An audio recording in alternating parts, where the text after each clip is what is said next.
Akala ko magandang hunting spot na napuntahan ko. Lusong pa lang, inabot na ako ng kalahating oras. Ang layo. Dating daanan daw ito ng truck, yung mga nagka-quarry, pero napakatagal na panahon na. Isang bahagi ito ng barangay Kailungon sa Nasugbu, Batangas. Sa kabilang bahagi naman ito, pag nakalusong ka sa kabilang ilog, nasa barangay Tuong ka na.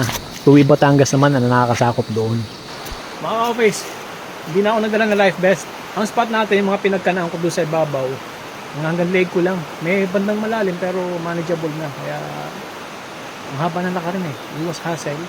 Ang hirap pagbitbit, mainit. Kaya okay lang kahit wala tayong life vest. Kahapon, muli ako sinamahan ni Aga. Malapit lang sila rito. 10 kawil din na nailatag ko. Hindi ako sigurado kung may mahuli, pero talaga curious na ako. Grabe nilakad namin. Awis!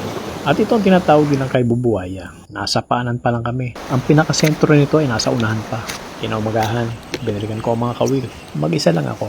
Pasado alas 9 na nung marating ko ang lugar. 3 kawil. Pero magaganda ang spot na yan. Malalaki ang bato at ang lungga sa ilalim. Malamang may mga nakatira. Pero parang hindi talaga ukol sa akin ang lugar na ito. Sunod-sunod, habang pinapandaw ko ang aking mga kawil, wala talagang huli. Lumalabas nito parang namasya lang ako eh. At ito na yung pinakahuling 2 kawil. Kakaiba talagang hugis ng bato na ito.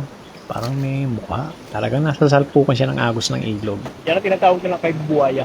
At yan 2 kawil na natitira dyan, yan lang ang inaasahan ko na malaki ang posibilidad na makahuli.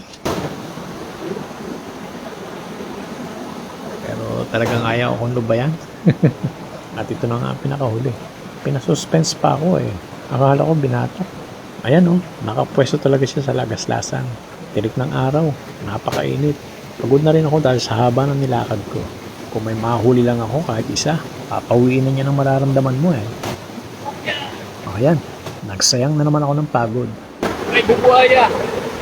Nagbuhaya tayo dito. And that's all for today's video mga ka-office. Maraming salamat sa inyong panonood. Welcome to my office. And again, pasensya na po ulit. Talo na naman tayo.